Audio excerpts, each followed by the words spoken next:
Hi friends, ഇന്ന് ഞാൻ വന്നിരിക്കുന്നത് ഒരു വൺ ഡേ ബോട്ടിംഗ് ട്രിപ്പൊക്കെ ആയിട്ട് കുറച്ച് വിശേഷങ്ങൾ പറയാനൊക്കെ ആയിട്ടാണ് വന്നിരിക്കുന്നത് കേട്ടോ.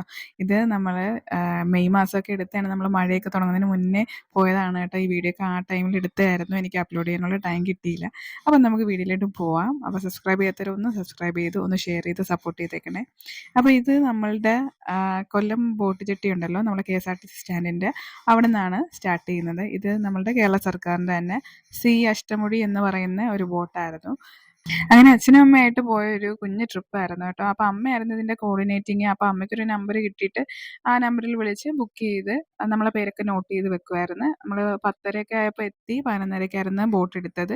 അപ്പോൾ കയറുന്ന ടൈമിൽ നമ്മളെ നെയിം വിളിച്ചിട്ട് അങ്ങനെ കയറ്റി അങ്ങ് വിടുകയാണ്. അപ്പോൾ അവിടെ ചെന്ന് നമ്മൾ പ്ലേസൊക്കെ നമുക്ക് ഇഷ്ടമുള്ള പ്ലേസിൽ ഇരിക്കാം. താഴത്തെ ഫ്ലോറും ഉണ്ട്, മേളത്തെ ഒരു ഫ്ലോറും ഉണ്ട്. നമ്മൾ മേളത്തെ വ്യൂ ആണ് ചൂസ് ചെയ്തത്. അപ്പോൾ താഴത്തേൻ്റെ റേറ്റ് 450 പെർ പേഴ്സൺ ആണ്, മേളിൽ 500 പെർ പേഴ്സൺ ആയിരുന്നു. അങ്ങനെ മേളത്തെ ഒരു വ്യൂ ആണ് നിങ്ങൾ ഈ കാണുന്നത്. അപ്പോൾ അന്ന് നല്ല ചൂടായിരുന്ന ഒരു കാലാവസ്ഥയായിരുന്നു. പക്ഷേ അന്ന് നമുക്ക് ഒട്ടും ചൂട് അനുഭവപ്പെട്ടില്ല കേട്ടോ. ഭയങ്കര കാറ്റായിരുന്നു. അതുപോലെ തന്നെ നമ്മൾ ഇൻസൈഡ് സീറ്റിൽ ഓരോ സീറ്റ് റോയ്ക്കും ഓരോ ഫാൻ അവർ പ്രൊവൈഡ് ചെയ്തിട്ടുണ്ട്. അതുമാത്രമല്ല, എനിക്ക് ആ ഫാനും കാട്ടിൽ പുറത്തുനിന്നുള്ള കാറ്റ് നല്ലതായിരുന്നു. നല്ലൊരു വ്യൂവും അതുപോലെ നല്ലൊരു അറ്റ്മോസ്ഫിയറും കുറച്ച് സമയത്തേക്ക് നമ്മളെ തിരക്കൊക്കെ ഒന്ന് മാറ്റിയിട്ട് ഒന്ന് റിലാക്സ് ചെയ്യാനും ഒക്കെ ഒരു യാത്രയായിരുന്നു കേട്ടോ. നമ്മളുടെ സി അഷ്ടമുടി എന്ന് പറയുന്ന ആ ഒരു ബോട്ട്. എനിക്ക് പുറമെ നിന്ന് വീഡിയോ ഒന്നും എടുക്കാൻ പറ്റിയില്ല, ഫോട്ടോ എടുത്താൽ ഞാൻ അപ്ലോഡ് ചെയ്തതാണ് കേട്ടോ. അങ്ങനെ ബോട്ട് ഒരു 11:30 ആയപ്പോൾ എടുത്ത്, അപ്പം ഓരോ സ്ഥലത്തിൽ എത്തുമ്പോഴും, അതായത് പള്ളി, നമ്മളിങ്ങനെ പോകുമ്പോൾ ഒരു പള്ളി കാണും. അപ്പം അത് ഡച്ചുകാർ പണിത പള്ളിയാണ്. അങ്ങനെയുള്ള കുറേ എക്സ്പ്ലനേഷൻസ് ആ ഒരു എംപ്ലോയീസ് ഉണ്ടല്ലോ, അതിനകത്ത് വർക്ക് ചെയ്യുന്ന എംപ്ലോയീസ് നമുക്കിങ്ങനെ തന്നുകൊണ്ടേയിരിക്കും. അതുപോലെ പെരുമൺ പാലം, പിന്നെ അതിനെക്കുറിച്ച് കുറേ ഡീറ്റെയിൽസ്. അപ്പം നമുക്ക് ഓരോരോ കാര്യങ്ങൾ കണ്ട് അതിൻ്റെ ഓരോ ഹിസ്റ്ററീസൊക്കെ അറിഞ്ഞറിഞ്ഞ് പോവാം. അങ്ങനെ മോനൊക്കെ ഒരുപാട് എൻജോയ് ചെയ്തു കേട്ടോ.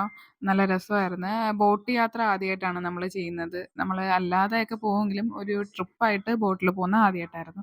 അങ്ങനെ കുറേ സ്ഥലങ്ങളൊക്കെ ഇങ്ങനെ കണ്ട് കണ്ട് പോവും. വൈകിട്ട് ഒരു 5 മണി 4:45 ആ റേഞ്ചിലാണ് തിരിച്ച് നമ്മൾ കൊല്ലം ബോട്ട് ജെട്ടിയിൽ തിരിച്ചെത്തുന്നത്. അപ്പോൾ അത്രയും നേരവും ഓരോ വ്യൂസും കാര്യങ്ങളും ഒക്കെ ഉണ്ട്. അപ്പം ഇതൊക്കെ ഓരോന്നിങ്ങനെ അവർ എക്സ്പ്ലെയിൻ ചെയ്ത് തന്നുകൊണ്ടേയിരിക്കും കേട്ടോ. ആയിട്ട് പറയാനുള്ളത്, നമ്മൾ ഫുഡിൻ്റെ സെക്ഷനാണല്ലോ. ഫുഡ് കൊണ്ടുപോകുന്നവർക്ക് കൊണ്ടുപോകാം, അല്ല എങ്കിൽ അവിടെ തന്നെ ഫുഡ് കാര്യങ്ങൾ, ഉച്ചക്കത്തെ ലഞ്ച്, വൈകിട്ടത്തെ ടീ കാര്യങ്ങളെല്ലാം ഉണ്ട്.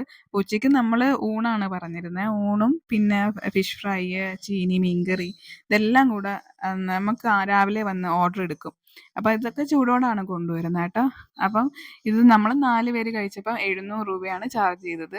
പക്ഷേ എനിക്ക് വലിയ റേറ്റായിട്ടൊന്നും തോന്നിയില്ല. അഫോർഡബിൾ ആണ്. നമ്മളുടെ യാത്രയും അത്രയും റേറ്റ് ഇല്ല, അതുപോലെ ഫുഡിനും നല്ല റേറ്റൊന്നും ഇല്ല. ഞാനിത് അപ്ലോഡ് ചെയ്യാൻ കാര്യം തന്നെ, ഒരുപാട് പേര് ഇതേ കണക്കുള്ള ട്രിപ്പൊക്കെ നോക്കി നടക്കുന്ന കുറേ പേരുണ്ടല്ലോ. അതുകൊണ്ടാണ് ഞാൻ ഈ ഒരു വീഡിയോ അപ്ലോഡ് ചെയ്യാൻ തന്നെ കാര്യം. അപ്പം നല്ല ഫുഡും ആയിരുന്നു. ഒരു കുറ്റവും പറയാനില്ല കേട്ടോ. അപ്പം ഒരുപാട് ഭയങ്കരം എന്ന് ഞാൻ പറയില്ല. നമുക്ക് എല്ലാവരും നോർമലി കഴിക്കുന്ന രീതിയിലുള്ള നല്ല ഫുഡ് തന്നെ ആയിരുന്നു. നല്ല ചൂടോടെ തന്നെ ആയിരുന്നു കൊണ്ടുവന്നത്. അങ്ങനെ എല്ലാം കൂടെ 700 രൂപയാണ് കേട്ടോ ആയത്. അതുപോലെ തന്നെ ചായയുടെ കാര്യമാണെങ്കിലും ചായയും ബാക്കി കാര്യങ്ങളും സ്നാക്സും എല്ലാം അതിനകത്ത് തന്നെ ഉണ്ട്. നമ്മൾ ഓർഡർ കൊടുത്താൽ മതി. രാവിലെ വരുമ്പം അവർക്ക് ഇന്ന കാര്യങ്ങൾ വേണമെന്ന് ഓർഡർ കൊടുക്കുമ്പോൾ ആ ടൈമിൽ കറക്റ്റ് സംഭവം കിട്ടിയിരിക്കും. മേളത്തെ വ്യൂ ഒക്കെ കഴിഞ്ഞിട്ട് ഞാൻ താഴോട്ട് ആ ഒരു ചെറിയ സ്റ്റെയറിൽ വഴി നമ്മൾ താഴോട്ട് ഇറങ്ങും. താഴെ ഓൾമോസ്റ്റ് ഫില്ലായിരുന്നു കേട്ടോ. അപ്പോൾ ആ നിന്ന് പാടുന്നതെന്ന് വെച്ചാൽ, നമ്മൾ ആ ബോട്ടിൽ 2-3 എംപ്ലോയീസ് ഉണ്ടായിരുന്നു. അപ്പോൾ അതിലൊരു സാറാണ് ആ നിന്ന് പാടുന്നത്. നല്ലതായിട്ട് തന്നെ പാടി കേട്ടോ. ആർക്കും ബോറടിക്കാത്ത രീതിയിൽ ഫുൾ ടൈം എൻ്റർടൈൻ ചെയ്ത് അവർ ഒരു 3-4 പേരുണ്ടായിരുന്നു.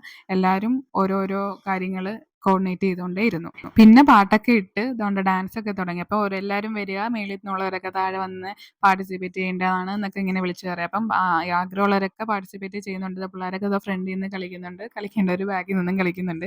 പ്രായമൊന്നും നോക്കാതെ തന്നെ കേട്ടോ. എല്ലാവരും വളരെ എൻജോയ് ചെയ്ത്. അപ്പോൾ അവിടെ നിന്ന് ഇങ്ങനെ വിളിച്ച് പറയുന്നുണ്ട്, ഈ വീഡിയോ മാത്രമൊക്കെ എടുത്തുകൊണ്ട് നിൽക്കരുത്, എല്ലാവരും പാർട്ടിസിപ്പേറ്റ് ചെയ്യണമെന്ന്.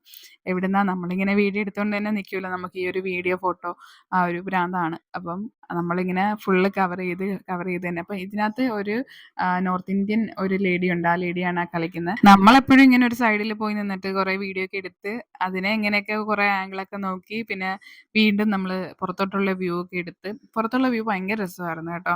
അപ്പോൾ നമ്മളിപ്പോൾ ഈ വീഡിയോ എടുക്കുന്നതിനെക്കാട്ടി എനിക്കൊന്ന് ഡയറക്റ്റ് കാണാൻ ഇച്ചിരി നല്ല രസമായിരുന്നു. അപ്പോൾ ഇതൊക്കെ തന്നെ ആയിരുന്നു, എൻ്റെ പണി ഇതൊക്കെ തന്നെ ആയിരുന്നു. അങ്ങനെ വീഡിയോസൊക്കെ കവർ ചെയ്തു. അങ്ങനെ അവർ അനൗൺസ് ചെയ്യുന്നുണ്ടായിരുന്നു, ഒരു 2:15 2:30 ആകുമ്പോഴത്തേക്കും നമ്മൾ സാമ്പ്രാണിയുടെ അവിടെ എത്തും. അപ്പം ആവശ്യമുള്ളവർക്കൊക്കെ ബോട്ടിംഗ് ഉണ്ട്, അവിടെ ചെന്ന് കാണാം എന്നൊക്കെ പറഞ്ഞ് അനൗൺസ് ചെയ്യുന്നുണ്ട്. ബാക്കിയുള്ളവർക്ക് വേണ്ടെങ്കിൽ ബോട്ടിൽ തന്നെ ഇരിക്കാം, 3:30 ആകുമ്പോൾ തിരിച്ചെത്തണം എന്നൊക്കെ പറഞ്ഞിട്ട് അനൗൺസ് ചെയ്യുന്നുണ്ട്. അങ്ങനെ നമ്മളൊരു 2:30 ആയപ്പോഴത്തേക്ക് ദാണ്ടെ സാമ്പ്രാണിയിലെത്തി. അപ്പം ഞാൻ പോയിട്ടില്ല, അതുകൊണ്ട് തന്നെ ഞാൻ ഇറങ്ങി. അവിടെ 150 ആണ് ചാർജ് ചെയ്യുന്നത് ഈ ബോട്ടിങ്ങിന് അങ്ങോട്ടും ഇങ്ങോട്ടും ആയിട്ട്. അപ്പോൾ നമുക്ക് ഇഷ്ടമുള്ള ബോട്ടിൽ കയറി ദാണ്ടെ ജാക്കറ്റൊക്കെ ഇട്ടിട്ട് അവർ ആ ഒരു സാമ്പ്രാണിയുടെ അവിടെ കൊണ്ട് ഇറക്കും. എൻ്റെ ഒരു ഫസ്റ്റ് സ്പീഡ് ബോട്ട് യാത്രയെന്ന് പറയാൻ പറ്റില്ല. ഞാൻ സ്ഥിരം എൻ്റെ അച്ഛൻ്റെ വീട്ടിൽ പോകും. അച്ഛൻ്റെ വീട് കൊച്ചുതുരുത്താണ്. അപ്പോൾ അതൊരു ഐലൻഡ് പോലാണ്. നമ്മൾ ബോട്ടിലും സ്പീഡ് ബോട്ടിലും വള്ളത്തിലും ഒക്കെയാണ് പോണത്. അപ്പം എല്ലാ മാസവും ഞാൻ പോകുന്നതുകൊണ്ട് എനിക്ക് സ്പീഡ് ബോട്ടിൽ കയറിയപ്പോൾ അങ്ങനെ ഒരു പുതുമയായിട്ട് തോന്നിയില്ല. കൂടെയുള്ള ആൾക്കാരൊക്കെ എൻജോയ് ചെയ്യുന്നുണ്ടായിരുന്നു. അങ്ങനെ നമ്മൾ ആ ഒരു ബോട്ട് സാമ്പ്രാണിയുടെ അവിടെ കൊണ്ട് ഇറക്കുക. അങ്ങനെ അത് ആ സൈഡിലിരുന്ന് അമ്മ പേടിക്കുന്നുണ്ട്. മറ്റേ സൈഡിൽ എൻ്റെ മോനാണ്. മോനിരുന്ന് കളിയാക്കുന്നുമുണ്ട്. അമ്മയ്ക്ക് പിന്നെ ബോട്ടിൽ കയറിയാലും വള്ളത്തിൽ കയറിയാലും വെള്ളത്തിലൂടെയുള്ള എല്ലാ യാത്രയും പുള്ളിക്കാരിക്ക് പേടിയാണ് കേട്ടോ. അപ്പം അമ്മേനെ കുറേയൊക്കെ ഇങ്ങനെ വാരിയിട്ട് നമ്മൾ ദാണ്ടെ ഈ ഒരു സാമ്പ്രാണിയിൽ ഇറങ്ങാനായിട്ട് വരെ പേടിയാണ്. ആഴം ഇല്ലാന്നറിഞ്ഞാൽ പോലും അമ്മയ്ക്ക് പേടിയാണ്. അങ്ങനെ നമ്മളെല്ലാവരും ഇറങ്ങി. നല്ലൊരു വ്യൂസ് ആയിരുന്നു അതിൻ്റെ. പിന്നെ അതുപോലെ തന്നെ കുറേ ഫോട്ടോസൊക്കെ എടുത്ത് ചെരുപ്പൊക്കെ ഊരിയിട്ട് ഇറങ്ങാനൊക്കെ പറഞ്ഞായിരുന്നു. പക്ഷെ ഞാൻ കേട്ടില്ല, ഞാൻ ചെരുപ്പിട്ട് തന്നെ ഇറങ്ങിയത്. നമ്മൾ സ്ലിപ്പർ ടൈപ്പ് ആയതുകൊണ്ട് അതേപോലെ അങ്ങനെ ഇറങ്ങാൻ പറ്റി. ബാക്കി ഷൂസ് കാര്യങ്ങളെല്ലാവരും ഊരിയിട്ടിട്ടാണ് താഴെ ഇറങ്ങിയത് കേട്ടോ. അപ്പം പയ്യെയൊക്കെ നടക്കണം. സൈഡിൽ ആ ഒരു മരമൊക്കെ എത്തുമ്പോഴത്തേക്കും കാലിലൊക്കെ അതിൻ്റെ വേരൊക്കെ തട്ടിയിട്ട് മുറിയാനുള്ള സാധ്യതയൊക്കെ ഉണ്ടായിരുന്നു. അതുകൊണ്ട് നമ്മളതൊക്കെ കെയർ ചെയ്ത് തന്നെ നടന്നത്. അങ്ങനെ കുറേ ടൈം അവിടെയൊക്കെ നിന്നതിന് ശേഷം ഒരു 3:15 ആയപ്പോഴത്തേക്കും തിരിച്ച് നമ്മൾ സ്പീഡ് ബോട്ടിലോട്ട് കയറി. 3:30 ആകുമ്പം കറക്റ്റ് നമ്മളുടെ ബോട്ടിൻ്റെ, അതായത് നമ്മളുടെ സി അഷ്ടമുടി എന്ന് പറഞ്ഞ ബോട്ടിൻ്റെ അടുത്തെത്തണേന്ന് അവർ പറഞ്ഞിരുന്നു. അപ്പോൾ കറക്റ്റ് ഒരു 3:30 ആയപ്പോഴത്തേക്കും നമ്മൾ ആ ഒരു ബോട്ടിൽ കയറി.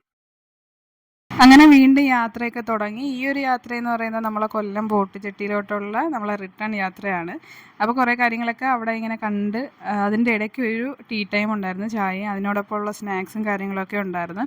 ഫുഡിൻ്റെ സെക്ഷൻ ഒന്നും തന്നെ എനിക്ക് എടുക്കാൻ പറ്റിയില്ല. ഫുഡ് കാണുമ്പോൾ പിന്നെ നമ്മൾ ഫോണങ്ങ് മാറ്റി വെക്കുമല്ലോ, അതുകൊണ്ട് തന്നെ എടുക്കാൻ പറ്റിയില്ല. അങ്ങനെ ആ ടീയും കാര്യങ്ങളെല്ലാം കഴിഞ്ഞു. ഫസ്റ്റ് നമ്മൾ ബോട്ട് ജെട്ടിയോട് അടുത്തെത്താറാകുമ്പോഴത്തേക്കും, അതായത് കൊല്ലം ബോട്ട് ജെട്ടിയുടെ അടുത്തെത്താറാകുമ്പോഴത്തേക്കും നാഷണൽ ആന്തമൊക്കെ ഉണ്ട്. അതാണ് എല്ലാവരുമൊക്കെ എണീറ്റ് നിൽക്കുന്നത്. അത് നാഷണൽ ആന്തം എല്ലാം കഴിഞ്ഞിട്ട് നമ്മൾ ഏതാണ്ട് ബോട്ട് ജെട്ടിയുടെ അടുത്തെത്തി. ഒരു 4:30 4:45 ആ ഒരു സമയമായിരുന്നു. ആ ഒരു ടൈമിൽ നമ്മൾ ബോട്ട് ജെട്ടി എത്തിയിട്ടുണ്ട്. അങ്ങനെ ഈ ഒരു 11:30 തൊട്ട് ഒരു 4:45 വരെ നമ്മൾ ഫുൾ എൻ്റർടൈൻ ചെയ്ത് ഇത്രയൊക്കെ നല്ല രീതിയിൽ ഇത്രയും ഞാൻ പ്രതീക്ഷിച്ചില്ല. അപ്പം അത്രയും നല്ല രീതിയിൽ നമ്മൾ ആ ഒരു ദിവസം തന്നെ അടിപൊളിയാക്കി തന്ന ആ ഒരു സർവീസ് ചെയ്യുന്ന എല്ലാവർക്കും താങ്ക്സ് ഞാൻ ഈ ഒരു വീഡിയോയിലൂടെ പറയുന്നു. അതിനുശേഷം നമ്മൾ തിരിച്ച് ഒരു ഓട്ടോ പിടിച്ചാണ് വീട്ടിലേക്ക് പോയത്. അങ്ങനെ ഈ ഒരു യാത്ര എന്നും ഒരു നല്ല ഓർമ്മയായിട്ട് എപ്പോഴും എൻ്റെ മനസ്സിലിരിക്കുക. എന്ന് വെച്ചാൽ എനിക്ക് വളരെ ഹാപ്പി ആയിട്ടുള്ളൊരു ഡേ ആയിരുന്നു. അപ്പോൾ ഈ വീഡിയോ എല്ലാവർക്കും ഇഷ്ടപ്പെട്ടു എന്ന് ഞാൻ വിചാരിക്കുന്നു. ഇങ്ങനെ പോകാൻ ആഗ്രഹമുള്ളവരൊക്കെ മഴയൊക്കെ മാറിയിട്ട് നല്ല വെയിലൊക്കെ ഉള്ള ടൈമിൽ പോകാട്ടോ. അങ്ങനെ ഒരു വീഡിയോ ഇഷ്ടപ്പെട്ടെങ്കിൽ ഒന്ന് ലൈക്ക് ചെയ്ത് ഒന്ന് ഷെയർ ചെയ്തേക്കണേ, സബ്സ്ക്രൈബ് ചെയ്യണേ. അപ്പോൾ നമുക്ക് മറ്റൊരു വീഡിയോ ആയിട്ട് ഇതിനൊക്കെ കാണാം.